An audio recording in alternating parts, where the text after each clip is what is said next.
Après avoir vu le paratexte de ce quatrième module, nous allons commencer notre première séquence.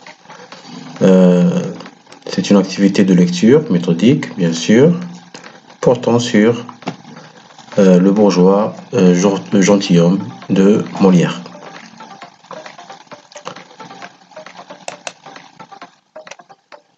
Alors, nous allons voir la scène 1 dans l'acte numéro 1. C'est ce que nous allons faire. Alors, après avoir lu cette scène, nous allons passer à l'étude. Commençons alors par la mise en situation. Il s'agit alors de la première scène, du premier acte. C'est ce qu'on appelle la scène d'exposition, où les professeurs de musique et de danse dressent le portrait moral de M. Jourdain, le personnage principal de l'œuvre. Ce portrait est un portrait qui est défavorable, pardon, péjoratif, car M. Jourdain est considéré comme un fou. Il s'agit alors d'un texte dramatique et bien sûr c'est un extrait d'une comédie très célèbre qui a apparu en 1600, qui a été publiée en 1670. Dans ce texte, on peut travailler sur la mise en scène d'un personnage ridicule et monomaniaque, par exemple. C'est un personnage qui est typique, nous allons voir, comme nous l'avons déjà expliqué dans l'étude des personnages avant, dans une autre vidéo. Et nous allons aussi travailler sur le théâtre molièresque, où il y a toujours la satire des hommes et des mœurs. Nous allons aussi s'arrêter sur les spécificités du langage théâtral. Commençons alors par le premier axe. Comme vous le savez, M. Jourdain alors est un personnage ridicule. La scène s'ouvre sur les répliques échangées entre le maître de musique et le maître à danser. Ils vont parler d'un autre personnage qui ne paraît pas sur scène, c'est Monsieur Jourdain. Et à travers le dialogue, les deux maîtres, bien sûr, nous allons apprendre qu'il s'agit d'un personnage qui est stupide. Bien sûr, Monsieur Jourdain. Il est fou, il est ridicule. Pourquoi? Parce que, car pour le définir, les maîtres utilisent un ton ironique et moqueur. Vous avez cette phrase, par exemple, tirée du texte. C'est un homme à la vérité dont les lumières sont petites, qui parle à tort et à travers de toutes choses n'applaudit qu'à contresens. M. Jourdain apparaît ici comme un idiot, car sa philosophie de l'art est inexistante.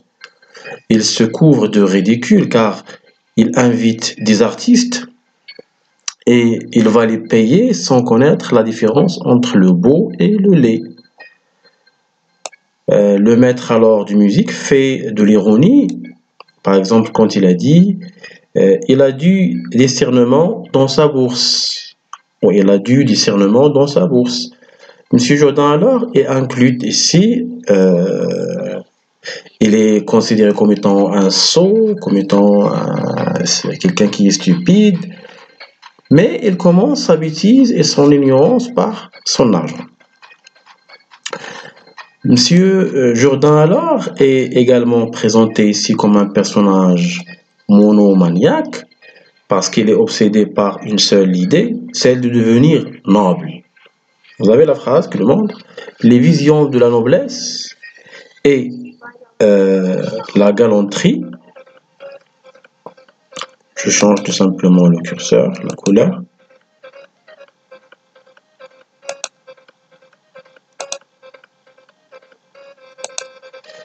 Je disais que ce qui intéresse M. Jourdain, c'est être noble.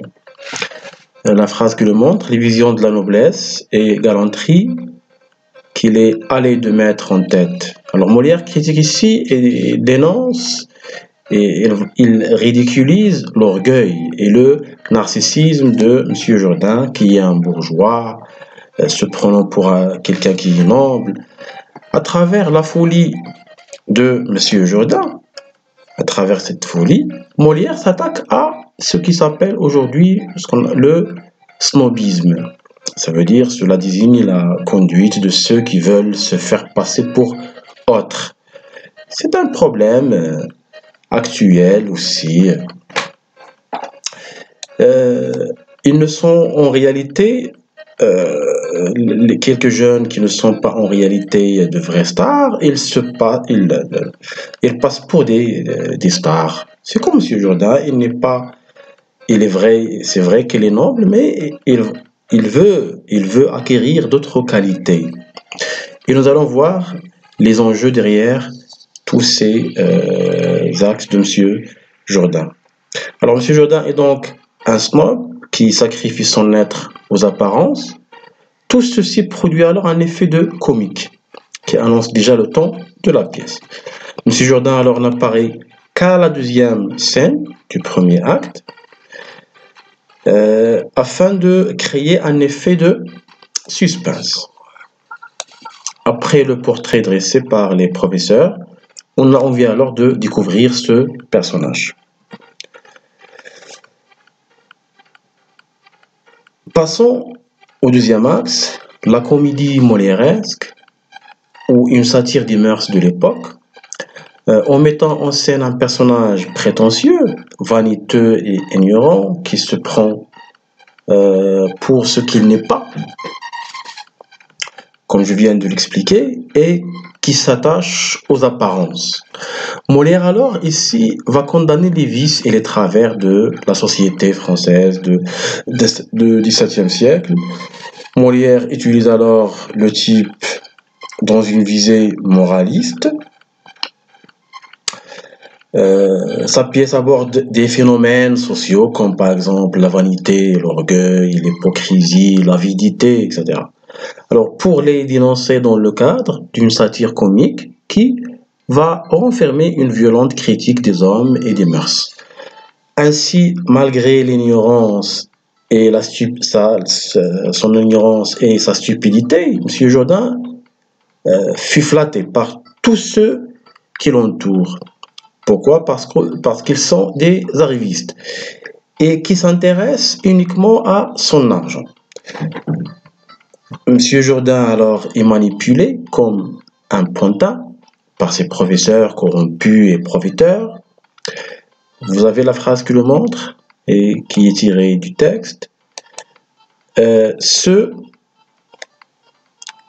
nous est une douce ronde que ce M. Jourdain. Les premiers fils de l'intrigue s'annonce alors dès la première scène. Il s'agit alors d'une peinture minutieuse des mœurs de l'époque. Passons au troisième axe, les caractéristiques du langage de théâtre. Le langage théâtral est divisé en deux parties. Nous avons dans l'une des vidéos que nous avons déjà faites, nous avons parlé du langage de théâtre. Alors, les paroles des personnages, acteurs, et les indications scéniques ou les didascalies. Les didascalies sont émises par le dramaturge. Le texte théâtral est un don fait de verbal et non verbal. Ça veut dire que le texte théâtral se compose de ce qui est verbal, ce qui est non verbal. Il est donc fait alors de ce qui est verbal de deux parties, le verbal, le non-verbal. Ainsi, Molière, alors, il a commencé son texte par une longue didascalie, où il va présenter le décor, l'espace, le temps, les objets, les personnages en présence.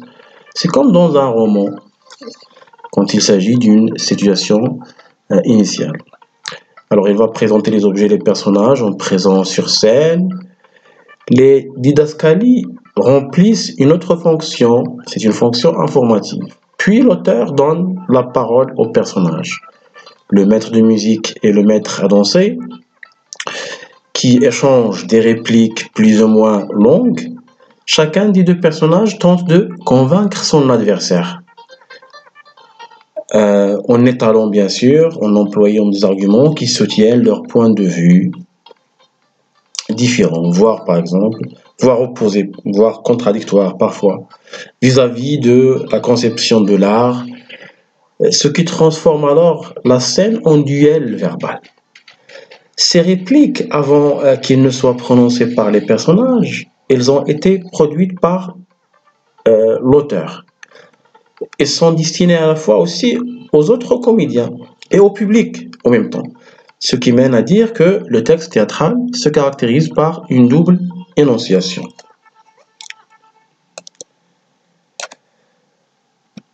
Passons maintenant à la synthèse pour finir. On peut dire qu'au théâtre, les premières scènes correspondent à la situation initiale, sont appelées alors scènes d'exposition. Comme dans le roman, on appelle l'incipit. Le premier texte, on l'appelle l'incipit. Mais dans le théâtre, on dit, à la place de l'incipit, on dit exposition. L'exposition donne des informations sur, premièrement, le temps, le lieu, les personnages. Deuxièmement, la tonalité de la pièce. Et troisièmement, sur les éléments de l'intrigue, l'action. Alors, elle a donc une fonction informative. Alors, vous pouvez prendre encore une fois le texte et vous cherchez encore d'autres idées que vous pouvez laisser dans la case de la description de cette vidéo. Merci pour votre attention et à la prochaine fois, Inch'Allah.